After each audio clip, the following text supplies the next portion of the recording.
सपठमम तीरतन वंदना यो कपकटो ही पियप्पमय्यं कालंकरुंतो अति दुक्करानि खेदंगतो लोकिताय नातो नमो महाकारुणिकस्य तस्य असंबुद्धं बुद्धनिसेवितं यं भवा भवं गच्छति जीवलोको नमो अविद्यादिकिलेश जाल विध्वंसिनो दमवरस्य तस्य गुणे ही यो शील समाधि पय्या विमुक्तियान पभुति युक्तो केतं जनानं कुशलत्तिकानं तमर्यं संगं शीर्षा Namami. Most venerable Sivli Bhante ji, other venerable monks and distinguished Dhammajivi scholars who are present in this online Buddha Vihara. First of all, I would like to thank all the members of organizing committee of Ambedkar Association of North America, especially Dr. Sheetal Meshram, who invited me to speak something on the pious words of the Buddha before you. The topic given to me is for noble truths. चार आर्य सत्य, चत्तारी अरिये सच्चानी। चत्तारी अरिये सच्चानी यह विषय दिया गया है। चत्तारी अरिये सच्चानी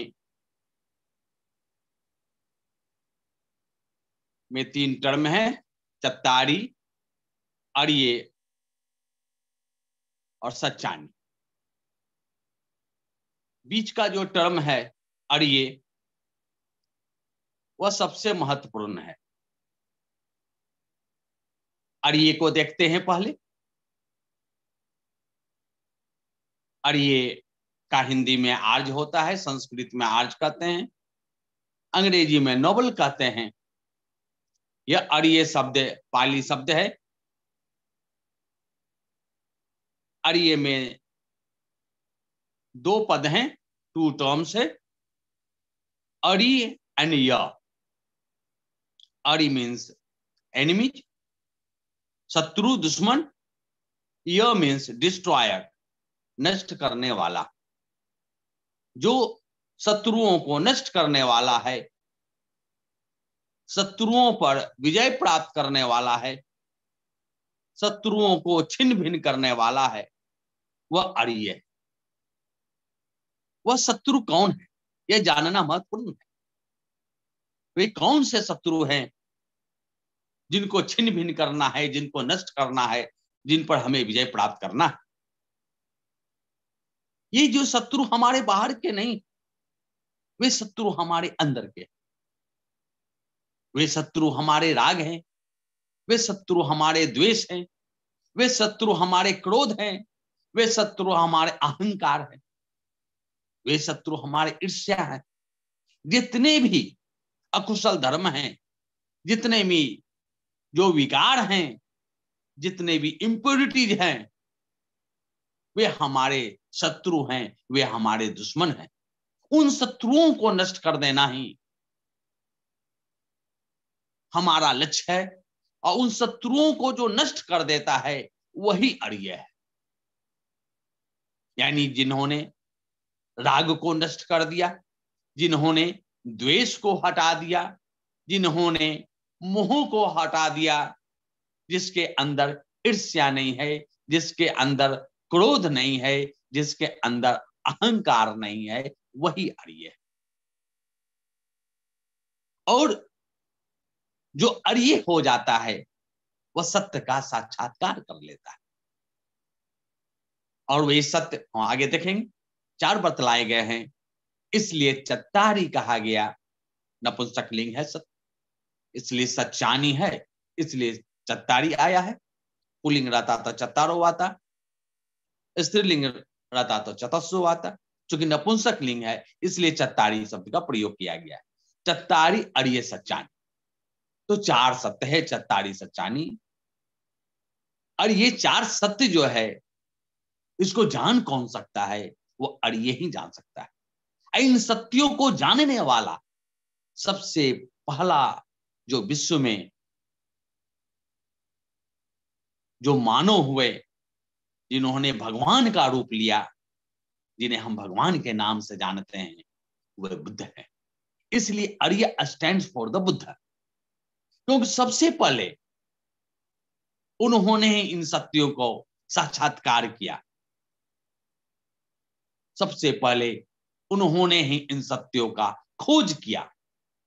इसलिए बुद्ध के द्वारा जो ये 4 सत्य खोज किए गए हैं, साक्षात्कार किए गए हैं, और लोगों को उन्होंने जो उपदेश किया इन सत्यों का, इसलिए इन 4 सत्यों का नाम 4 आर्य सत्य रखा गया, चत्तारी आर्य सच्चानी कहा गया, फोर नोबल ट्रुथ्स कहा गया। अब देखते हैं वे 4 सत्य कौन कौन से हैं। पहला है दुख, देयर इज सफरिंग, दुख है, यह पहला सत्य है कि दुख है। दूसरा सत्य है इस दुख का कोई ना कोई कारण है, जिसको टेक्निकल टर्म कहा जाए तो दुख समुदय उसे कहते हैं। पहला जो सत्य हुआ दुखं, दुख है। दूसरा जो सत्य है दुख समुदयन, इस दुख का कारण है, यानी there is suffering and there is the cause of suffering, अकारण नहीं है। और तीसरा जो सत्य है दुख निरोध, and there is cessation of suffering, इस दुख को रोका जा सकता है, इस दुख को रोक सकते हैं, इस दुख का अंत कर सकते हैं। बुद्ध यही कहकर चुप नहीं हो गए, तुमने आगे रास्ता बतलाया, आगे मार्ग बतलाया, इस दुख को कैसे रोक सकते हैं। वही चौथा सत्य है दुख निरोध गामनी पटिपदा, a path leading to the cessation of suffering, एक मार्ग है जो दुख निरोध की ओर ले जाता है, दुख के अंत की ओर ले जाता है। यही 4 सत्य है। इन सत्यों को भगवान ने अपने प्रथम उपदेश में, इसी काशी में, इसी वाराणसी में उन्होंने उपदेश किया था। इन 4 सत्यों का जो उपदेश सर्वप्रथम भगवान ने जो किया था वह वाराणसी में किया था, अपने प्रथम उपदेश में ही किया था, जिसे हम धम्मचक्र प्रवर्तन के नाम से जानते हैं, धर्मचक्र प्रवर्तन के नाम से जानते हैं। यही धर्मचक्र प्रवर्तन में भगवान बुद्ध ने 4 आर्य सत्यों का उपदेश किया। अब एक कर इन सत्यों को हम देखते हैं, वे सत्य कौन से हैं जिसे भगवान ने उपदेश किया। पहला जो सत्य है अभी हमने देखा कि दुख है। अब दुख को समझते हैं। अभी शिवली भंते जी ने बताया था सुतमय ज्ञान, सुरतमय ज्ञान और चिंतामय ज्ञान, यानी चिंतनमय ज्ञान, तीसरा जो भावनामय ज्ञान, इस पर शिवली भंते जी ने आरंभ में ही बतलाया है। तो दुख क्या है पहले उसको देखते हैं। दुख में पहले देखते हैं कि दुख में भी 2 टर्म है, दू है और ख है। दू का अर्थ होता है कष्ट, जैसे कहते हैं जो रास्ता कष्टकर होता है उसे दुर्गम कहते हैं, जिसे बोध होने में, जिसे समझने में कठिनाई होती है, उसके लिए हम शब्द का जो प्रयोग करते हैं वह दुर्बोध होता है। तो दू का अर्थ जो है वह कठिन के अर्थ में है, तो अब दुख क्या हुआ? अस का अर्थ होता है दु अख, ख का अर्थ हुआ सहन करना, बियरिंग, टू बियर। जिसे कठिनाई के साथ सहन किया जाए उसे हम दुख कहते हैं। जिसे हम कठिनाई के साथ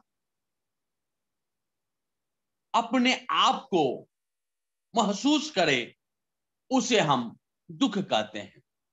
दुःखरेण खमती इति दुःखं, that which is born with difficulty is दुख। जैसे मुझे कोई कांटा चुभोता है तो हमें दुख होता है। अगर हमें कोई हम पर क्रोध करता है तो मन जो है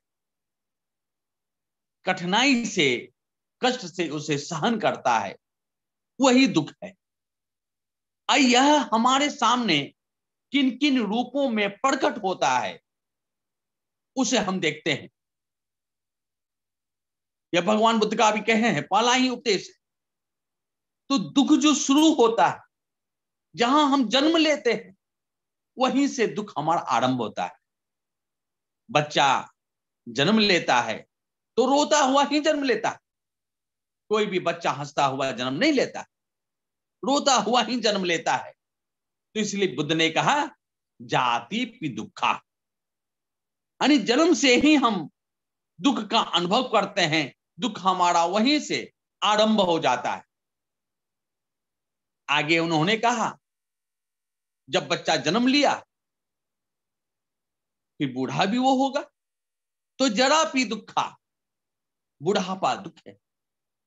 birth is suffering, ageing is suffering, decay is suffering. जब बूढ़ा होते हैं तो जानते ही ये दांत टूट जाता है, आंख से नहीं दिखाई देता है, खाना नहीं पचता है। तो कई रूपों में दुख हमारे सामने आता है। उसके बाद क्या होता है? बूढ़ा होने के बाद व्यक्ति मर जाता है। मरणं पि दुःखं, जाति पि दुःख, जरा पि दुःखा, मरणं पि दुःखं। मृत्यु दुख है। आसानी से प्राण नहीं निकलता है, बहुत कष्ट से प्राण निकलता है। क्योंकि प्राण निकलता है वो बोल नहीं पाता। तो जो कष्ट से जो प्राण निकलता है वह दुख है। तो यह जो, और ये जीवन और मरण के बीच में कई प्रकार के रोग आते हैं। व्याधि पि दुखो, जो रोग आते हैं वह दुख है। तो ये नैसर्गिक दुख है, इसे आप बदल नहीं सकते। आपने जन्म लिया, बूढ़ा होंगे, मरेंगे।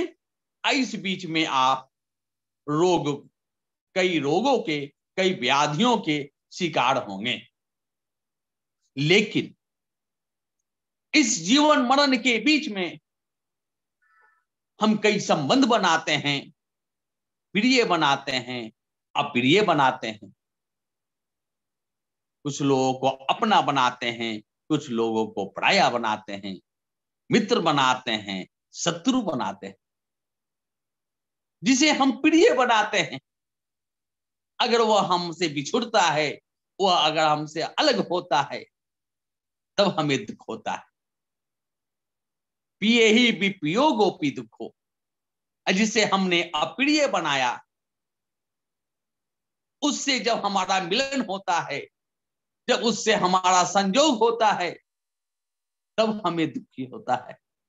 अप्रिय ही संपयोगोपि दुखो। और इस जीवन मरण के बीच में हम कई प्रकार की इच्छाएं पालते हैं, और उन इच्छाओं की जब पूर्ति नहीं होती है, तब हमें दुख का अनुभव होता है। और ये इच्छाएं जो है अनंत है।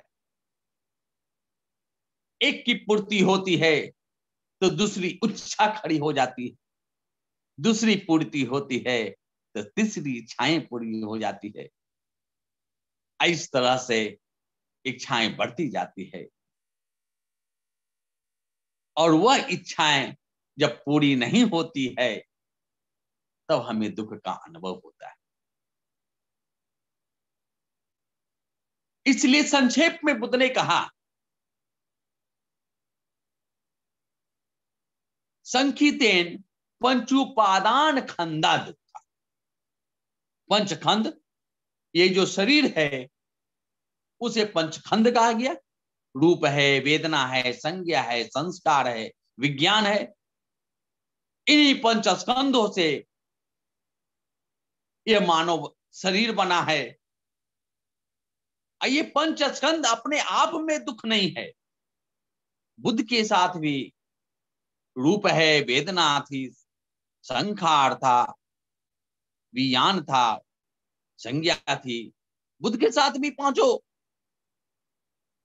स्कंध थे, लेकिन बुद्ध दुखी नहीं थे, क्योंकि उनके साथ उपादान नहीं था, तृष्णा नहीं थी।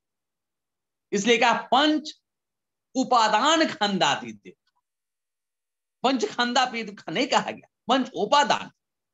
जब इस खंड के साथ, जब इस मानव शरीर के साथ जब उपादान जुड़ जाता है, जब तृष्णाएं जुड़ जाती है, तब दुख का अनुभव होता है, व्यक्ति दुखी होता है।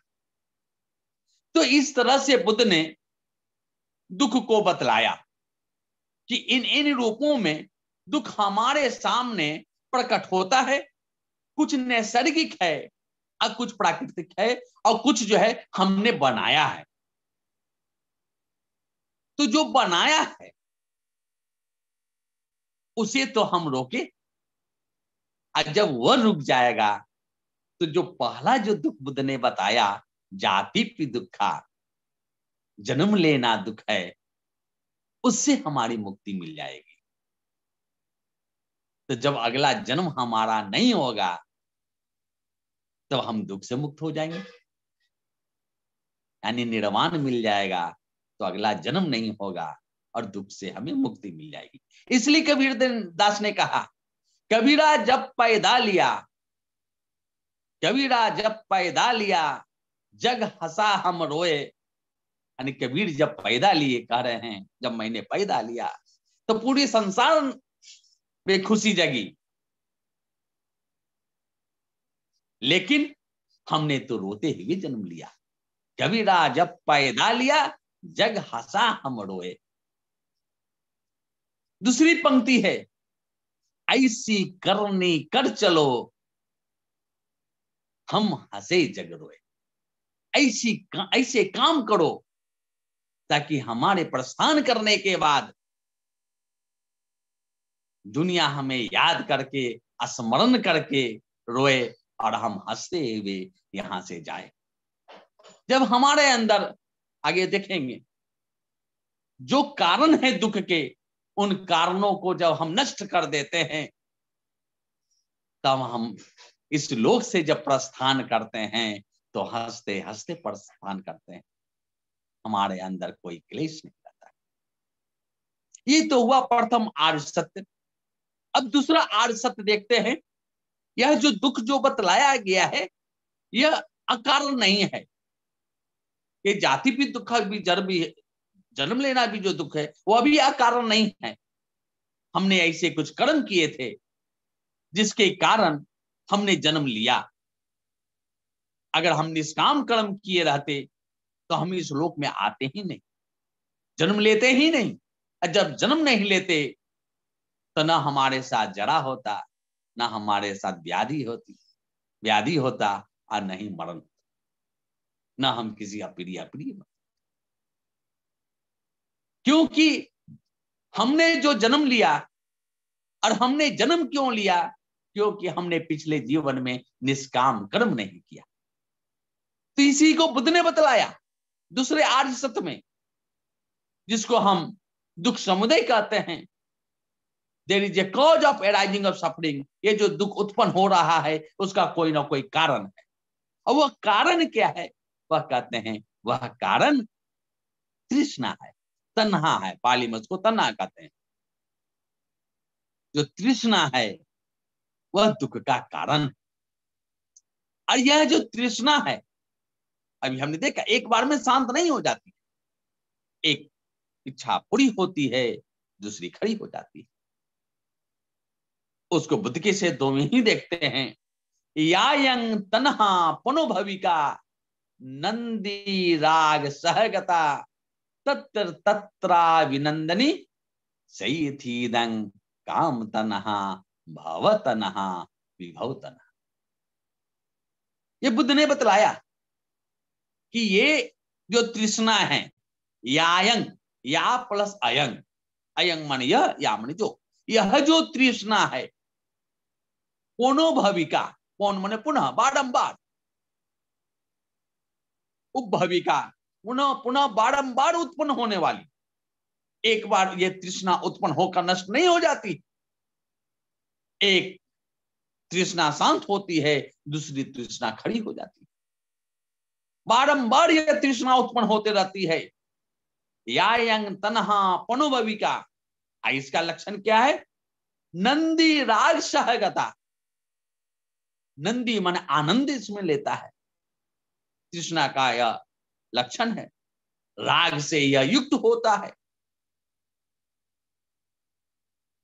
तत् तत्रा अभिनंदने, वहां वहां अभिनंदन करता रहता है। जहां भी तृष्णा आ जाती है, लग रही है, वहीं हम उसका अभिनंदन करते हैं, वहीं उसका स्वागत करते हैं। जैसे हम खा रहे हैं, खाकर पेट भरा है, उसके बाद फिर कोई अच्छी मिठाई आ गई, उसके बाद फिर खा लिए, उसका अभिनंदन कर रहे हैं, जो कि हमारे लिए, हमारे स्वास्थ्य के लिए हानिकारक, तब भी हम ले लेते हैं, अभिनंदन कर रहे हैं उसका। तो 6 इंद्रिय के साथ यह घटित होता है। यहाँ पर उतना समय नहीं है कि हम उसका विवेचन करें। तो ये उसका कारण कहने का अर्थ है, सयथीदं काम तनहा भव तनहा विभव तनहा। 3 रूप बतलाया गया है। काम तनहा, डिजायर फॉर सेंसुअल प्लेजर, इंद्रिय सुख की इच्छा। चक्षु सर्वदा अच्छा रूप देखना चाहता है, कान अच्छे शब्दों को सुनना चाहता है, नाक अच्छे गंधों को सूंघना चाहता है,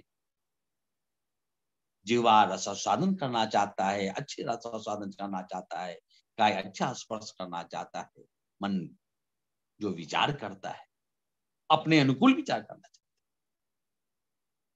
तो ये जो इंद्रिय सुख की जो इच्छा है, उसे काम तन्हा का। भव तन्हा, हम फिर इस श्लोक में आवे, ऐसी जो इच्छा है वह भव तन्हा और विभव तन्हा, हम जीवन मरण के चक्र से मुक्त हो जाएं, यह भी एक तृष्णा है। निर्वाण मिल गया तो कोई बात नहीं, उसके पहले जो इच्छाएं जगाए रख रहे हैं, तो यह जो विभव तन्हा है, इन रूपों में तृष्णाएं उत्पन्न होती रहती है, हम लोगों के समक्ष प्रकट होती। ये तो हुआ इन्हीं तृष्णाओं के कारण हमें दुख होता है। अब दुख का कारण तो पता चल गया, बुद्ध ने कारण बता दिया। अब इसे हम रोकेंगे कैसे? कारण जानने से तो कोई लाभ नहीं है, हमें तो उपचार चाहिए। समस्या से कोई हमसे फायदा नहीं है, समस्या का हमें निदान चाहिए। उस निदान के लिए बुद्ध ने कहा कि अगर हम इस तृष्णा को रोक देंगे तो हमारा दुख रुक जाएगा। और उन्होंने यह भी कहा, जैसे जैसे हम तृष्णा को कम करेंगे, वैसे वैसे हमारा दुख कम होता जाएगा और वैसे वैसे सुख हमारा बढ़ता जाएगा। जब तृष्णा पूर्ण रूप से समाप्त हो जाएगी तो दुख भी पूर्ण रूप से शांत हो जाएगा और सुखी सुख इस जीवन में होगा। सहसंग पियन दुखंग पी सहसंग। अगर आपने 1000 तृष्णाएं पाल रखी है, अगर आपने 1000 प्रिय बना रखा है, तो दुख भी 1000। सतंग पियन दुखंग पी सतंग। अगर 100 प्रिय है, आपके पास 100 तृष्णाएं हैं, तो दुख भी 100 है। एकंग पियन दुखंग पी एक में। अगर आपके पास एक प्रिय है, तो दुख भी एक ही है। नत्थी पियन दुखंग पी नत्थी। अगर आपके पास तृष्णाएं नहीं है, तो आपके पास दुख भी नहीं है। सीधा संबंध है, जितनी तृष्णा उतना दुख। और तृष्णा और सुख का संबंध उल्टा है। जितनी कम तृष्णा उतना अधिक सुख। जब तृष्णा बिल्कुल नहीं तो सुख ही सुख। तो इसलिए तन्हाय निरोधोति निब्बाणं का, जो तृष्णा का पूर्ण निरोध है वही निर्वाण है। इसलिए बुद्धि का जो तीसरा आर्सत है दुख निरोध, वह निब्बाण है। दुख निरोधोति निब्बाणं, जो दुख का निरोध है, जो तीसरा आर्सत है, वही निर्वाण है। यही बौद्ध धर्म का लक्ष्य है कि हम परम सुख को प्राप्त करें, दुख का पूर्ण रूप से नाश कर दें। अब वही तीसरा आर्सत हुआ दुख निरोध। तो दुख निरोध के लिए कहा गया यो तस्सा एव तन्हाय अशेष विराग निरोधो चागो पटि निसग्गो मुक्ति अनालयो। यह जो तृष्णा का अशेष कारण है, शेष नहीं, शेष माने होता है रिमेनिंग, अशेष रिमेनिंग नहीं, and complete, complete cessation of suffering, complete cessation of desire is the complete cessation of suffering. अशेष विराग, राग रहित हो जाना, अशेष निरोधो, पूर्ण रूप से निरोध कर देना, किसका? तन्हाय, तृष्णा का। यो तस्सा एव तन्हाय अशेष विराग, राग रहित हो जाना, तृष्णा का निरोध हो जाना, रोक देना, त्यागो, त्याग कर देना, पूर्ण रूप से उस तृष्णा का, सब सिनोनिम्स वर्ड है।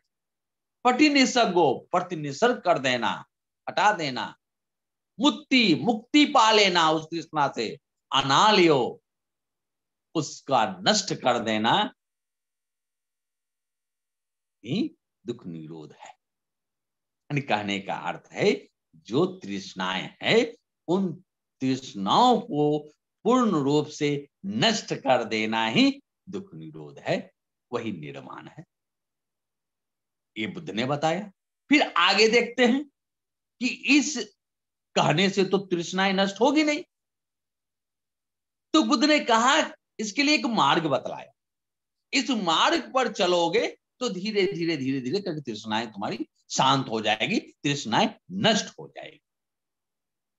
तो वो मार्ग जो है वही चौथा आर्य सत्य है, दुख निरोध गामिनी प्रतिपदा। दुख निरोध की ओर, दुख के अंत की ओर ले जाने वाला मार्ग। उस मार्ग को हम लोग मध्यमा प्रतिपदा कहते हैं, मिडिल पाथ कहते हैं, मध्यम मार्ग कहते हैं। तो मध्यम मार्ग है, इसका मतलब है कि दो अंत है, दो छोर है, दो किनारा है, दो एक्सट्रीम्स हैं। तो वे दो एक्सट्रीम्स क्या हैं? कामेशु काम सुखल का अनुयोग, और दूसरा कहा गया अतकिल मथानुयोग। कामेशु काम सुखल का अनुयोग का अर्थ हुआ इंद्रिय सुखों में लिप्त रहना, और दूसरा कहा गया अतकिल मथानुयोग, यानी काय क्लेश में लगा रहना। जैसे कुछ लोग, जैसे बुद्ध भी बुद्धत्व प्राप्ति के पहले उपवास पर थे, उपवास में रहते रहते उनको फिट आ जाता है, उसके बाद उन्होंने उपवास छोड़ते हैं और फिर से भोजन ग्रहण करना शुरू करते हैं। तो ये जो अंत है एक, ये उपवास पर खाना नहीं खाएंगे, हमें उसके माध्यम से ज्ञान प्राप्त होगा। जैसे कुछ धर्म में है कि बाल को जो है काटते नहीं है, बाल को छीलते उखाड़ते हैं, कष्ट मिले तब हमें ज्ञान मिलेगा। बुद्ध कहते हैं ये सब बेकार की बात है, इससे ज्ञान प्राप्त नहीं होना है। जो इंद्रिय सुख भोग एक है, कामेशु काम सुखल का अनुयोग, उससे भी तुम्हारा कल्याण नहीं होने वाला है। और ये जो अतकिल मथानुयोग है, उससे भी तुम्हारा कल्याण नहीं होना है। दोनों ही दुखदायक है, दोनों से ही तुम्हें आर्य तत्व की प्राप्त नहीं होगी, दोनों से ही दुखों का अंत नहीं होगा, दोनों से ही तृष्णा का अंत नहीं होगा, और दोनों से आप परेशान रहोगे। तो उसके लिए बुद्ध ने कहा कि एक मध्यम मार्ग है, तथागतेन अभिसंबुद्धा, जैसे तथागत के द्वारा सम्यक रूप से खोज निकाला गया है। तथागतेन अभिसंबुद्धा चक्षु करने, वो कैसा है? आंख देने वाला है, यानी इनसाइट, अंदर का बोध कराने वाला है। यान करने, ज्ञान कराने वाला है। चक्षु करने, यान करने, उपसमाया, वह उपशम के लिए है, शांति के लिए है। अभियान, अभिज्ञा के लिए है, विशेष ज्ञान के लिए है। संबोधाय, संबोध के लिए, अच्छी तरह से बोध कराने के लिए है। निब्बानाय, और निर्वाण के लिए है। ये बुद्ध ने कहा कि ये जो हम मार्ग बता रहे हैं, अगर उस मार्ग पर, मध्यम मार्ग पर चलोगे तो तुम्हारा कल्याण ही कल्याण है, उसी से सुख की प्राप्ति संभव है। तो वह मध्यम क्या कहते हैं? कथमाचा सा मध्यमा प्रतिपदा, वह मध्यम मार्ग क्या है? कहते अयमेव अर्ये अठंगिको मग्गो, यही आर्ज अष्टांगिक मार्ग है जिस पर चलकर हमारा कल्याण संभव है। तो वो आर्ज अष्टांगिक मार्ग क्या है? सम्मा दिट्ठि, सम्मा संकप्पो, सम्मा वाचा, सम्मा कमंतो, सम्मा आजीवो, सम्मा वायामो, सम्मा सति, सम्मा समाधि, यानी सम्यक दृष्टि। हमारी जो दृष्टि हो वह सम्यक हो। सम्यक दृष्टि का मतलब right view, viewing the thing as it is, जैसा है उस रूप में देखना ही सम्यक दृष्टि है। तो कैसा है कि हर चीज अनित्य है। सब्बे संखारा अनिच्चा, सब्बे संखारा दुखा, सब्बे धम्मा अनत्ता, सभी वस्तुएं अनित्य हैं, नष्ट होने वाला है, कोई भी नित्य नहीं है। सब चूंकि नष्ट होने वाला है, अनित्य है, इसलिए वह दुखदायक है। लेकिन हम उसको नित्य समझते हैं, इसलिए उसमें हम सुख खोजते हैं, आत्मवान समझते हैं। तो अनित्य, दुख, अनात्म के रूप में समझना ही सम्यक दृष्टि है। लेकिन यह दृष्टि कैसे डेवलप होगी, यह दृष्टि आएगी कैसे? तो उसके लिए आगे के 7 उपाय बताए गए हैं। तो वे जो 7 उपाय हैं, वे 7 जो अंग हैं, तो उसका जो अगला जो अंग है सम्यक दृष्टि के बाद, वह सम्यक संकल्प। हम संकल्प लें। क्या संकल्प लें? तो संकल्प में कहा गया अव्यापाद संकल्पो, अहिंसा संकल्प, नेखम संकल्पो, हम गृह त्याग करेंगे। यानी कहने का मतलब है हम त्याग की भावना जगे। अविहिंसा, हिंसा नहीं करे, ऐसे अविहिंसा कहा गया। अहिंसा नहीं कहा, अविहिंसा, यानी हम मन से भी हिंसा न करें, ऐसा संकल्प ले। अव्यापाद, द्वेष भाव न रखे, ये जो संकल्प है, ऐसा संकल्प लेंगे पहले। यानी सम्यक दृष्टि के लिए कहा जा रहा, लक्ष्य क्या है कि हमें सम्यक दृष्टि प्राप्त करनी है। कैसे प्राप्त करनी है? तो हम ये संकल्प लेते हैं। उसके आगे क्या करेंगे? सम्यक वचन, संकल्प ले लिए, इस संकल्प की प्राप्ति कैसे होगी? अब इस संकल्प की प्राप्ति के लिए कहा गया सम्मा वाचा, सम्यक वचन। सम्यक वचन क्या है? मिथ्या वचन से अलग रहना। तो मिथ्या वचन क्या है? झूठ नहीं बोलेंगे, निंदा नहीं करेंगे, कठोर वचन नहीं बोलेंगे, व्यर्थ की बातें नहीं करेंगे। ये 4 सम्यक वचन है। इसके आगे उन्होंने बताया सम्यक कर्मांत। कर्मांत कहा, कर्म नहीं कहा, क्योंकि कर्म जो है 3 है, काय कर्म, वची कर्म, मनोकर्म। मनोकर्म कर लिए हैं, संकल्प ले चुके हैं। वाचिक कर्म भी कर चुके हैं कि झूठ नहीं बोलेंगे, निंदा नहीं करेंगे, कठोर वचन नहीं बोलेंगे, व्यर्थ की बातें नहीं करेंगे। अब जो तीसरा जो काय कर्म है, वहीं पर कर्म जाकर समाप्त हो जाता है, इसलिए कमंतो कहा गया, कर्मांत कहा गया। क्योंकि अगर कर्म कहेंगे तो तीनों आ जाएगा, मन से भी आ जाएगा, वचन से भी आ जाएगा, काय से भी आ जाएगा। कमंतो का अर्थ हुआ केवल काय से कर्म। तो कायिक कर्म 3 प्रकार के जो मिथ्या काय कर्म है उससे अलग रहना ही सम्यक कर्मांत है। हिंसा नहीं करेंगे, चोरी नहीं करेंगे, व्यभिचार नहीं करेंगे। ये जो 3 काय कर्म है यही सम्यक कर्मांत है। उसके बाद सम्यक आजीविका है, जो हमारा आजीविका का जो साधन हो वह सम्यक हो, वह उचित हो, वह अच्छा हो, जिससे किसी भी प्रकार का कष्ट किसी को नहीं हो। विस्तार से हम नहीं जा सकते हैं क्योंकि समय की अपनी मर्यादा है। सम्यक कर्मांत के बाद सम्यक आजीविका, आजीविका भी हो गया। सम्यक व्यायाम, सम्यक व्यायाम का अर्थ हो गया राइट एफर्ट। तो कुशल धर्म भी है, अकुशल धर्म भी है।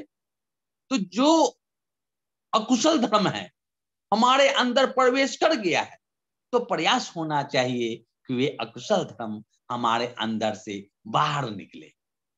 और जो अकुशल धर्म हमारे अंदर नहीं है तो प्रयास होना चाहिए कि वे अकुशल धर्म हमारे अंदर न आवे। जैसे हिंसा अकुशल धर्म है, अगर हम नहीं करते हैं तो प्रयास हो कि आगे भी न करें।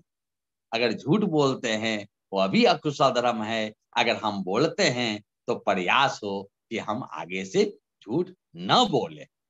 उसी तरह से कुशल धर्म को कहा गया, जो कुशल धर्म हमारे अंदर नहीं है तो प्रयास हो कि वह कुशल धर्म हमारे अंदर आवे। जैसे सत्य जो है कुशल धर्म है, नहीं बोलते हैं तो प्रयास होना चाहिए कि सत्य वचन हम बोले। और जो कुशल धर्म हमारे अंदर ऑलरेडी है, जैसे दान देने की प्रवृत्ति, किसी को सहयोग करने की प्रवृत्ति अगर हमारे अंदर है तो वह और बढ़े और विकसित हो। ये 4 प्रकार का जो प्रयास है वह सम्यक व्यायाम है। उसके बाद सम्यक स्मृति, जागरूक रहना। जागरूक रहना अगर हमारे अंदर, जैसे भंते जी, शिवली भंते जी ने बताया, सती संपर्जन की बात बताया कि हमें जागरूक रहना है कि हमारे अंदर अकुशल धर्म का प्रवेश ना हो जाए और कुशल धर्म जो हम संचित कर रहे हैं वो हमसे बाहर ना निकल जाए। यानी कुशल धर्म हमारे साथ रहे और कुशल धर्म से हम, उससे हम विरक्त हो, उससे हम मुक्ति पाए।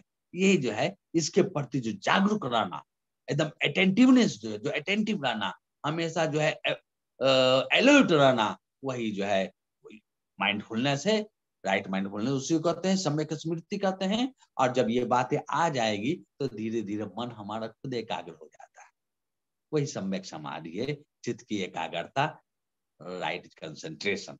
तो खुद एकाग्र इसलिए नहीं होता है कि हमारे अंदर जो ऊपर वाले जो बताया गया है वो हमारे अकुशल धर्म उसको घेरे रहता है। वो कुशल धर्म के से हम घिरे हुए हैं, तो कहाँ से कुशल चित्त का एकाग्रता होगा। तो इसलिए जब हमारे अंदर इसी क्रम से बताया गया, अगर उसका हम पालन करेंगे तो हमारा धीरे धीरे चित्त हमारा एकाग्र होगा। ऐसा नहीं कि पहले हम ध्यान पर ही बैठ जाएं और कहें कि हमारा ध्यान नहीं लग रहा है। कैसे लगेगा जब असत्य बोल रहे हैं, जब हिंसा कर रहे हैं, कठोर वचन बोल रहे हैं, क्रोध ईर्ष्या रख रहे हैं, कहाँ से होगा? वह संभव नहीं है। तो ऊपर के जो गिनाए हुए जो सम्यक दृष्टि को छोड़कर, असम्यक संकल्प को छोड़कर, बाकी जो अब सम्यक वचन हुआ, सम्यक कर्मांत हुआ, सम्यक आजीविका हुआ, सम्यक व्यायाम हुआ, सम्यक स्मृति हुई, अगर इसको हम करेंगे तो धीरे धीरे हमारा जो है चित्त की एकाग्रता बढ़ेगी। और चित्त जब हमारा एकाग्र हो जाएगा, मन एकाग्र हो जाएगा, तो हमारा कल्याण ही कल्याण है। वहीं से हमारा निर्वाण का जो है द्वार खुल जाता है और हमारे अंदर के जो राग है, द्वेष है, क्रोध है, मोह है, अहंकार सब नष्ट हो जाते हैं। तृष्णाएं से मुक्ति मिल जाती है, दुख से मुक्ति मिल जाती है, परम सुख निर्वाण का हम साक्षात्कार करते हैं। इसलिए 4 असत्यों को बुद्ध ने केवल बताया, बताया तो उस पंचवर्गीय भिक्षुओं को निर्वाण नहीं मिला। इसलिए निर्वाण नहीं मिला क्योंकि वह केवल सुतमय ज्ञान था, सुन कर उसका ज्ञान हुआ था। लेकिन वह ज्ञान भावना में जब तक नहीं उतरेगा तब तक उसको निर्वाण नहीं मिलेगा। इसी बाद में बुद्ध ने परिवर्तन द्वादशा कारण बताया कि दुख है ये जानना चाहिए, परियन। फिर आगे कहे परियातन, यह जान लिया गया है। This truth has been understood, यह जान लिया गया है। जब इसे हम जान लेंगे तब वो हमारा अपना हो गया, वो हम भावना के स्तर पर उतारना पड़ेगा। उसके बाद क्या, दुख समुदय तृष्णा है, तो इस तृष्णा का जो है वह नष्ट होना चाहिए, और नष्ट कर दिया गया है। दुख समुदयं पाहतब्बं अपहीनं, पाहत प्रहान कर लिया गया है, पाहतब्बं प्रहान करना चाहिए, नष्ट करना चाहिए, अपहीनं वह परहीन हो चुका है। ये ज्ञान होना चाहिए कि ये इसको केवल जानने से नहीं होगा, उसके भावना के स्तर पर उतार करके वह हमारा अपना हो जाए, तो उसे हमारा लाभ मिलेगा। तो वह तृष्णा नष्ट हो गई है, यह बोध हो जाए, तब हमारा उसका कल्याण होगा। फिर तीसरा है कि दुख निरोध में कहा गया सच्ची कहातब्बं असच्ची कथक, ये दुख निरोध का साक्षात्कार करना चाहिए। दुख निरोध निर्वाण, यानी ये निर्वाण का साक्षात्कार करना चाहिए, और साक्षात्कार कर लिया गया। और दुख निरोधगामिनी प्रतिपदा का कहा गया भावितब्बं भावितं, इसकी भावना करनी चाहिए, जीवन में आचरण करना चाहिए, और जीवन में आचरित हो चुका है। और जब यह जीवन में आचरित हो गया तब जो है पंचवर्गीय वृक्षों को ज्ञान मिल गया, निर्वाण मिल गया, सभी अरहंत हो गए। और यही चार आर्षत है। इन ये चार आर्षत जो है भगवान बुद्ध का मूलभूत उपदेश है। इससे ही पूरा आचरण संबंधी बातें हैं, और जब इसका कुछ भी अगर हम अपने जीवन में आचरण करेंगे तो हमारा कल्याण ही कल्याण है। हमारा कल्याण तो है ही, हमारे साथ में रहने वाले आस पड़ोस का भी कल्याण है, पूरे समाज का कल्याण है, राष्ट्र का कल्याण है। भवतु सब मंगल। Sadhu, sadhu, sadhu. Thank you so much for your wonderful talk. It was very insightful and we got to learn a lot from you. So thank you so much for sharing your wisdom. So we already have a question from Sheetal Meshram Thai. Please go ahead, Sheetal Thai. Sadhu Sadhu Sadhu sir, बहुत बहुत साधुवाद, बहुत बहुत धन्यवाद कि आप ने हमारे विनती स्वीकार करके हमारे फोरम पे आए और आप हमारे साथ धम्म ज्ञान बांटा। बहुत ही सुंदर रहा। तो मैं आपको साधुवाद देना चाहती थी। और एक जैसे हम भगवान बुद्ध कहते हैं, तो जो हमारे मन में इतने सालों से हमारा पगड़ा है दूसरे संस्कृतियों का और दूसरे धर्म का बोलिए, और जिस तरह से हमारी हम जिए हैं इंडिया में, राइट, और अभी भी, तो भगवान नाम सुनकर ही हमारे मन में कुछ और विचार आने लगते हैं। तो हम जैसे हम पाली साहित्य पढ़ते हैं तो भग्ग रोगो भग्ग दोषो भग्ग मोहो, ये भगवान का डेफिनेशन दी है। तो इस पे आप कुछ और प्रकाश डालना चाहेंगे सर? जी जी, देखिए बुद्ध ने खुद कहा कि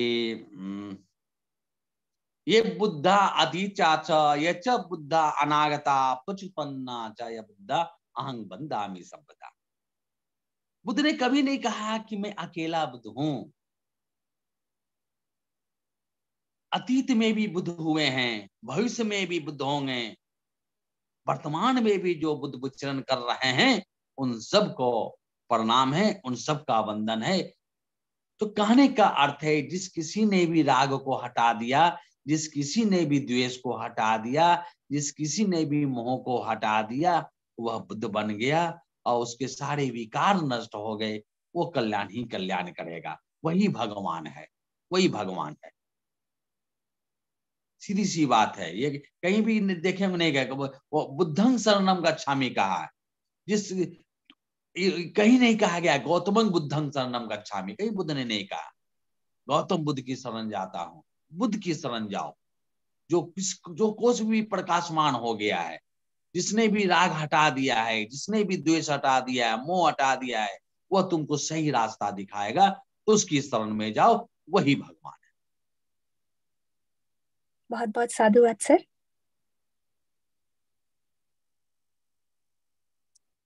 Thank you, Sheetaltai. Thank you, Ramesh Prasad ji. If any one of you have questions for Professor Ramesh Prasad ji, please raise your hands.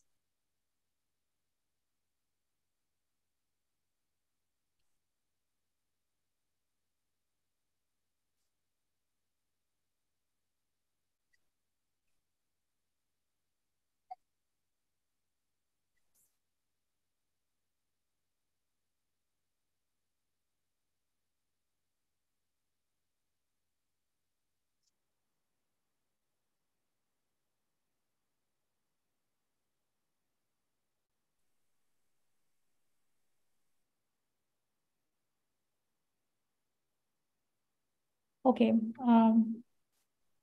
please go ahead, Marisa. Yeah. So, Professor Ramesh, thank you very much for joining the online webinar. बहुत बहुत धन्यवाद। एक question था कि अपन जो भी त्रिशरण पंचशील लेते हैं उसमें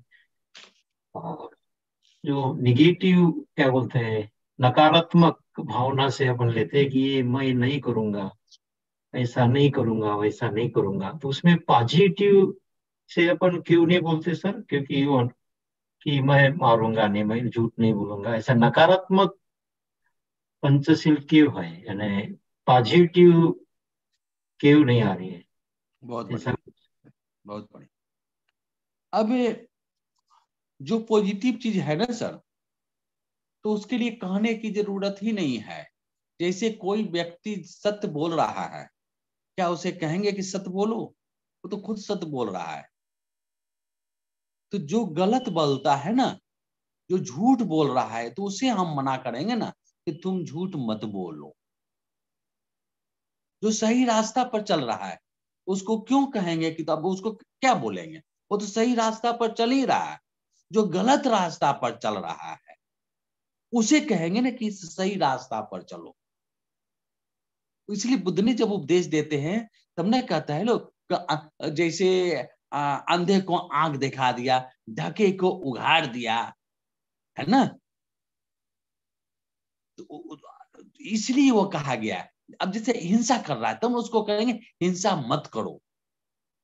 जो हिंसा कर ही नहीं रहा है उसको क्या कहेंगे? वो तो सही रास्ता पर चल ही रहा है। इसलिए ये कहा गया। अकुशल धर्म से जब हम अलग हट जाएंगे तो हमारे अंदर तो खुद ही कुशल कुशल धर्म है, तब कहने की कोई जरूरत ही नहीं है।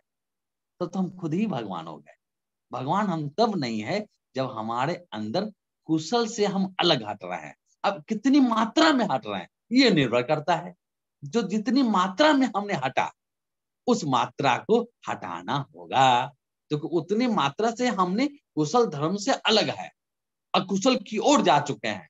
तो उस अकुशल को हटा करके फिर हम कुशल की ओर आवे, इसलिए ऐसा कहा जाता है। वो पेसिमिस्टिक नहीं, वो गलत नहीं, वो तो गलत से सही रास्ते की ओर लाने के लिए कहा जा रहा है ना। धन्यवाद sir, thank you very much, बहुत अच्छा। Thank you. Okay, we have Ritesh Samma who has a question. Ritesh, please go ahead.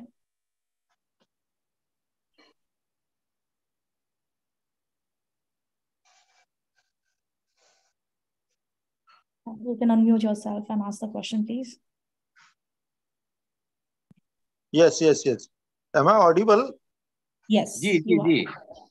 या सर, आपने तो सुत्त के बारे में मतलब काफी बताया, लेकिन ऐसा कुछ कंडीशन है क्या कि मतलब जो धम्मा के आपने कुछ सुत्त बताए वो सिर्फ अपन मतलब पाली भाषा पढ़े या कुछ लैंग्वेज पढ़े उसके बाद ही समझेंगे, या आप मतलब बताए? अगर मैं किताब पढ़ रहा हूँ बुद्ध एंड धम्मा, मतलब इसमें काफी चीजें, मतलब अभी मैं 2-3 बार भी पढ़ा हूँ, लेकिन आपने जो पढ़ाया वो ऐसा लग रहा है कि मतलब वहां पे भी जिसने पढ़ा होगा उसको समझा गया, पता नहीं, क्योंकि ये सब चीजें उसमें दिखी नहीं।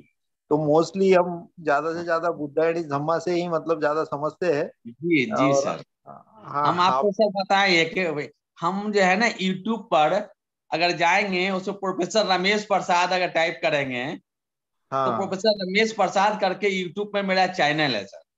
हाँ उसमें पूरा मैंने बुद्ध से शुरू किया है सर, जीवनी से उनका। हाँ लगभग जो है अभी धम्पद पर चल रहा है, धम्पद की गाथाओं पर चल रहा है। ओके, हाँ हाँ हाँ, उसमें राइट, अध्यात्म की भी कुछ बातें हैं, 100 से अधिक वीडियो है। तो वो एकदम हाँ जैसे हम लोग बातचीत करते हैं, और एक एक दम को अच्छे ढंग से वहां समझाने का हमने प्रयास किया है सर। तो यूट्यूब पर जाकर देखें सर, प्रोफेसर रमेश प्रसाद देखेंगे तो खुद आ जाएगा। हाँ सर, ओके। तो सर मैंने मतलब समझ तो आ गया है, लेकिन मेरे को बेसिक क्वेश्चन ये है कि अपन ने मतलब मोस्टली एक फंडामेंटल बताया आपने कि जन्म दुख है, जी सर। लेकिन सर हम इतने जन्म देखते हैं और सीनियर जूनियर सब टाइप के वैरायटी दिखते हैं, जी बट जन्म के बाद हम खुशियां मनाते हैं, कोई सोच में नहीं आता कि दुख का कारण है वगैरह वगैरह। तो मेरे को कभी कभी मतलब देखो साहब, हम सेलिब्रेट करते रहते हैं और मृत्यु होता है तो दुख करते हैं, मतलब कोई अपना प्यारा। तो मैं इससे थोड़ा सा ये समझ रहा था कि हम जो कर रहे हैं वो सही है या मतलब देखो मतलब जो अपन देखते हैं बर्थडे सेलिब्रेशन होता है, हर बर्थडे अपना सेलिब्रेशन भी होता है, जो उम्र होती है 40 ईयर्स या 50 ईयर, जैसा जैसा होता है लोग सेलिब्रेट ही करते रहते हैं। एंड डेथ रहता है तो थोड़ा सा सैड होके वगैरह होता है। तो ये मैं ही सोच रहा था कि जनरली कल्चर में इतना है कि वो सभी लोग करते हैं, मतलब अपनी कम्युनिटी बोलो या हर कम्युनिटी करती है। कहीं भी ठीक है सर। हाँ हाँ, ये अभी एक उत्सव है ना सर, उसी बहाने ये होता है, करते हैं। ठीक है, एक साल हम बड़े हो गए, लेकिन सत्य तो यही है कि एक साल हम छोटे हो गए। हाँ राइट राइट, जन्म दुख अगर है आपका ये। उम्र अगर 80 साल है तो वही ना कहना। हाँ, है अनित्य, लेकिन हम नित्य समझ रहे हैं। नित्य समझ हाँ रहे हैं, इसलिए चिपक रहे हैं। हाँ हाँ हाँ, राइट राइट, मैं देखिए, वास्तव में ये आपने बहुत बढ़िया प्रश्न है। वो हम एक साल घट रहे हैं, लेकिन हम हाँ कह रहे हैं कि एक साल बढ़ रहे हैं। हमारी उम्र तो एक साल कम हुई।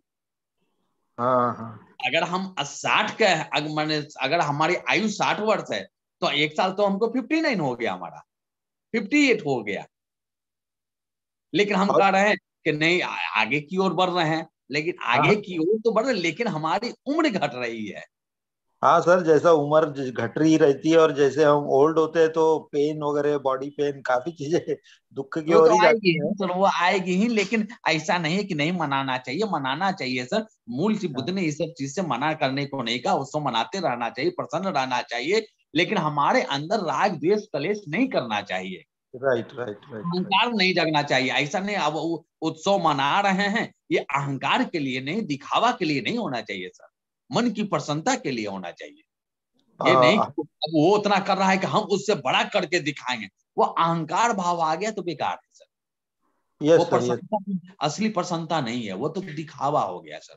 मन का हाँ, अहंकार हो गया, अहंकार भाव नहीं जगना चाहिए। और एक बेसिक क्वेश्चन सर, मतलब सबको रिलेवेंट भी नहीं होगा, मैं जनरली अवॉइड करता ये क्वेश्चन, लेकिन कल एक डिस्कशन में था जी और कुछ लोगों ने मतलब एक सर है हमारे 22 ओज के, तो किसी ने मतलब आज मतलब कैसा है, महाराष्ट्र में लोग अभी काफी भंते जी है और उपासक है और विहार भी है, तो एक क्वेश्चन आया था रिबर्थ के ऊपर, वो थोड़ा सा कुछ बोल रहे थे।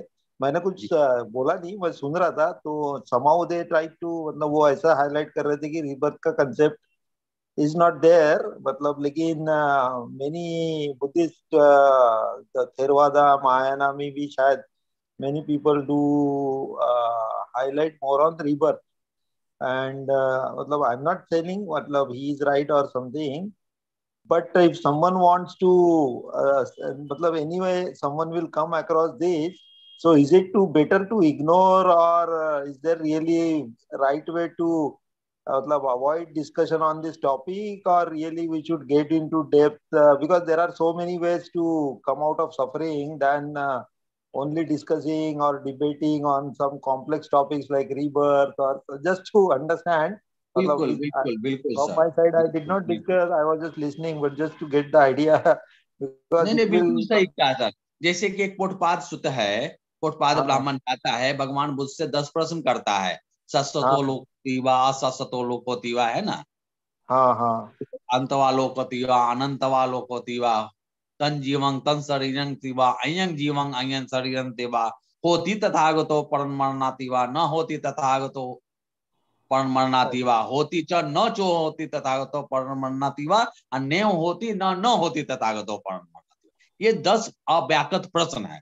भगवान हम्म बुद्ध ने ये 10 प्रश्न किया था। बुद्ध ने कहा हम्म कि तुमको बहुत फायदा ही नहीं है, ये तो उसी की तरह है। मान ला किसी को जहरीला जो है बाण जो है लगा है, जहरीला बाण लगा, वह छटपटा रहा है, कोई उसको निकालने जा रहा है बाण को। तो अब वो कहे कि नहीं नहीं मेरी बाण को मत निकालो, पहले ये बतलाओ कि बाण किसने मारा, ब्राह्मण मारा, क्षत्रिय मारा, वैश्य मारा कि शूद्र मारा, पुरुष मारा कि महिला मारा, बाण पूरब से आया कि पश्चिम से आया कि उत्तर से आया कि दक्षिण से आया, नाटा मारा कि लंबा मारा, गोरा मारा कि काला मारा। क्या होगा, वह विष पूरे शरीर में फैल जाएगा और वह मर जाएगा और उसको उत्तर नहीं मिलेगा। तो बुद्ध ने कहा कि पहले तुम बाण निकालो, उसके बाद तुम खोज करते रहो। तो यही बुद्ध का है, तुम दुखी हो पहले दुख से बाहर तो निकलो, जब दुख से बाहर निकल जाओगे, कहने का अर्थ है तृष्णातीत हो जाओगे, तृष्णा से तुम बाहर निकल जाओगे तो तुम्हें तो खुद ही दिख जाएगा कि आत्मा है कि आत्मा नहीं है, तुम्हें खुद बोध हो जाएगा। अभी तो आवरण है अविद्या का, मैं बताऊंगा भी तभी तुम्हें कोई लाभ नहीं होगा, तुम स्वीकार ही नहीं करोगे। इसलिए बुद्ध का जो है ना वो एकदम संदिग्धिको है, आओ और देखो वाला है। सांदृष्टिक धर्म है कि भाई एकदम उसको साक्षात करना है ना, केवल बोलने के लिए नहीं है, बतलाने के लिए नहीं है, जानने के लिए। उस इसलिए देखिए जानना भी जानना अभी जानना कई शब्द है जानने में, उसको एकदम साक्षात करना है, उसको अंतर्बोध करना है, तभी वो कल्याणकारी होगा। इसलिए कहा बुद्ध ने संफप्लापा वेरमणि, संफप्लापा वेरमणि, अरे व्यर्थ की बातें नहीं करना है। ये सब बुद्ध ने अब सही कहा, आत्मा है कि नहीं है क्या लेना देना, पुनर्जन्म होता है कि नहीं होता क्या लेना देना, इस जन्म को तो सुधार लो। इस जन्म जब हमारा सुधर जाएगा तो अगला जन्म होगा कि नहीं होगा हम खुद जानने लगेंगे। तो यही बात है, इसलिए इस सब कचरे में पढ़ना चाहिए। बिल्कुल सही सही बताया सर, सही बताया। अपन अच्छे काम में करते रहे, जब समझ आएगी समझ आएगी, नहीं आई तो छोड़ देंगे। बराबर, राइट राइट। अपने जीवन को कल्याण है। आशावादी बनिए नीतीश जी, आशावादी बनिए, निराशावादी नहीं। नहीं नहीं निराशावादी नहीं बनना चाहिए। निराशावादी नहीं। Yes yes sir. हाँ तो रितेश शर्मा जी, मैं दिल्ली से सीएम पीपल हूँ और थोड़ा सा, हाँ सीएम पीपल दिल्ली से। मेरा आपसे निवेदन है कि थोड़ा सा जो बुद्धायन धम्मा पढ़ते हैं उसको बड़ा गहराई से पढ़ते जाइए, और जितना जितना आप गहराई से पढ़ेंगे आपको मिलेगा। आचार्य जी ने बताया, प्रोफेसर रमेश प्रसाद जी ने रमेश प्रसाद जी ने बोला कि एच बुद्धा अतीता च एच बुद्धा अनागता, पचपन्ना चाहे बुद्धा हम बंदामी शब्द। बुद्ध तो हुए हैं और होते रहेंगे, तो पुनर्जन्म का कभी मौका मिलेगा तो इस पुनर्जन्म के ही ऊपर बुद्ध की गाथा है। लेकिन इस वक्त में समय अभाव के कारण आपको नहीं बोल पाऊंगा, लेकिन मैं भी प्रोफेसर रमेश प्रसाद जी का बहुत अपनी ओर से कृतज्ञता और आभार प्रकट करता हूँ कि ऐसे समय में हमें भगवान बुद्ध के 4 आर्य सत्यों के ऊपर प्रकाश डाला, ज्ञान दिया। मेरी ओर से भी प्रोफेसर रमेश प्रसाद जी को भी बहुत बहुत साधुवाद। धन्यवाद सर। साधु साधु साधु। मुझे अपना फोन नंबर भेजिए Sharma ji. Yes sir, yes yes yes. You give me your phone number and other people I will contact. Yeah, right. ये सीएन ट्रिपल साहब जो है वो वैज्ञानिक है, साइंटिस्ट हैं। मैं I am national president of Bharatiya Bauddha Mahasabha Delhi. Very good sir, very good very good. So kindly let us know your about contact number so that we may contact each other. Yes sir, yes yes. I will share sir. I will ping in the chat. Yes yes. Okay. Yeah. Thank you sir. Thank you so much, Pipal ji. Okay, moving on. Deepak, do you want to unmute yourself? You have a question, right? Yeah, thanks ma'am. Thank you sir. आपने बहुत ही अच्छे शब्दों में और सरल शब्दों में हमको समझाया बुद्धा का ज्ञान। बहुत बहुत धन्यवाद। मेरे 2 प्रश्न हैं आपसे कि आज के दिन क्या ये प्रिंसिपल हम अप्लाई कर सकते हैं हमारे लाइफ में? और दूसरा प्रश्न, मैं आईटी में हूँ, तो मोस्टली कस्टमर क्लाइंट को मैनेज करने के लिए हमको प्रोजेक्ट रिपोर्ट और ये सब जो देते हैं उसमें मैनिपुलेशन करना ही पड़ता है, जिसमें ऑब्वियसली झूठ का इस्तेमाल होता है day to day life, which we can't ignore. और फिर अगर मैं सोचता हूँ कि नहीं मैं झूठ नहीं बोलूँ तो मेरी आजीविका इम्पैक्ट होगी, उससे मेरा परिवार इम्पैक्ट होगा। तो how to deal with all this, I mean. हमें नहीं लगता है सर, आप जो कह रहे हैं ना, अगर सत्य बड़ा, सत्य बहुत बड़ा चीज है सर। अगर सत्य पर चलेंगे, अब देखिए आधा आधा नहीं चलना, जीना हो तो पूरा जीना, मरना हो तो पूरा मरना। बहुत कठिन है इस जीवन में, आधा जीना आधा मरना।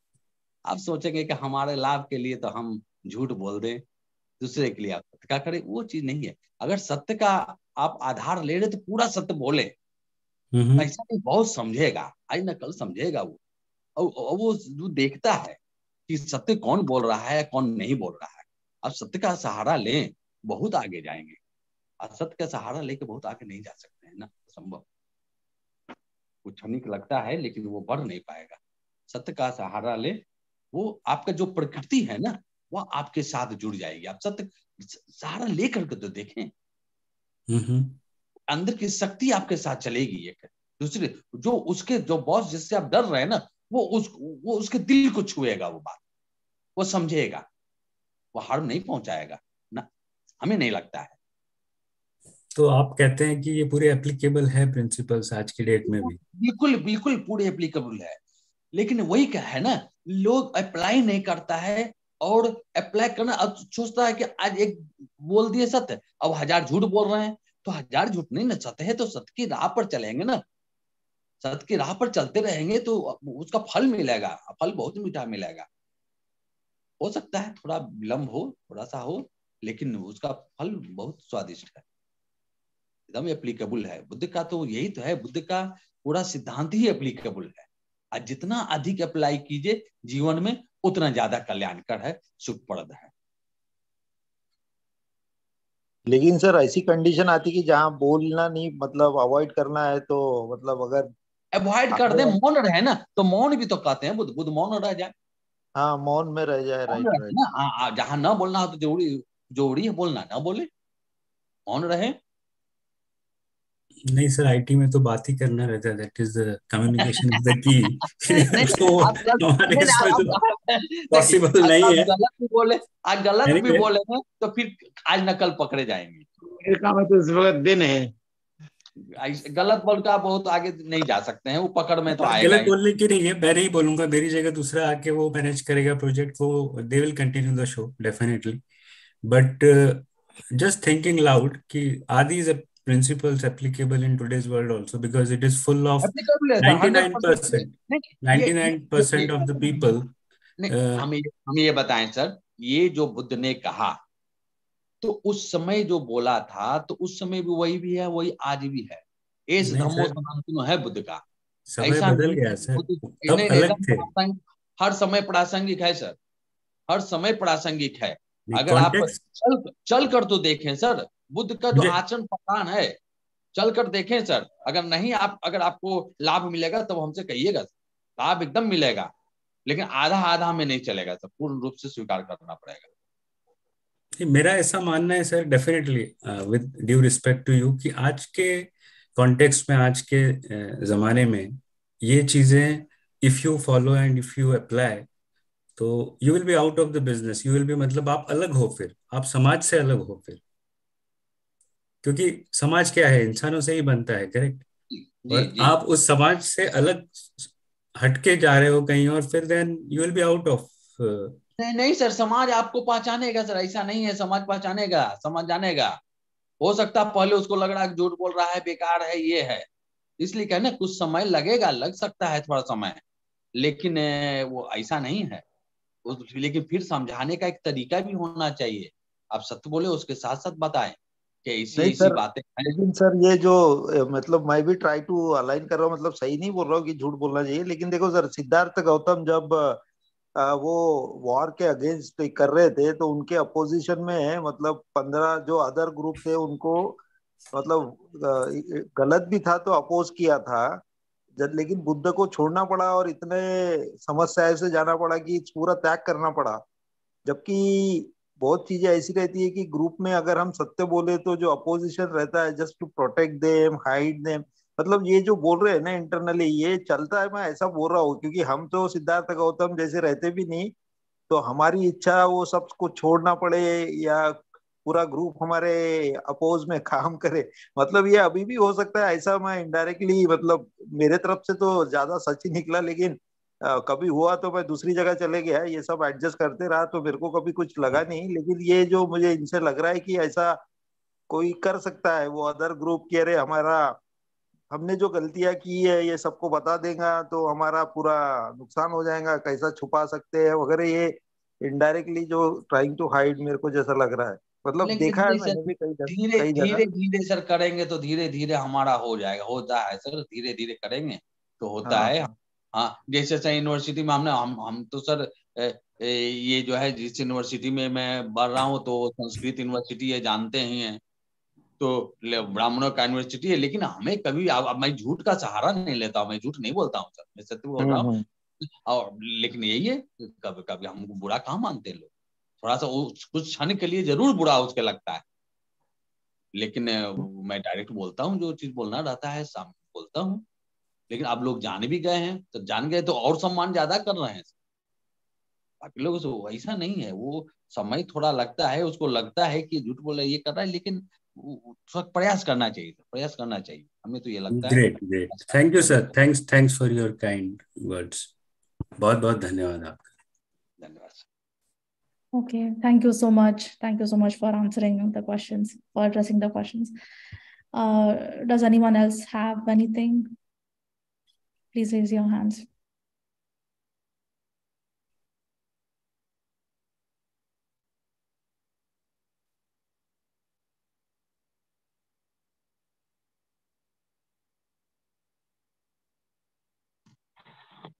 Okay, I think we are good to go. So, Ramesh Prasad ji, thank you so much for coming on board. I, on behalf of Anna, would like to thank you for giving us your precious time and also sharing your wisdom with us.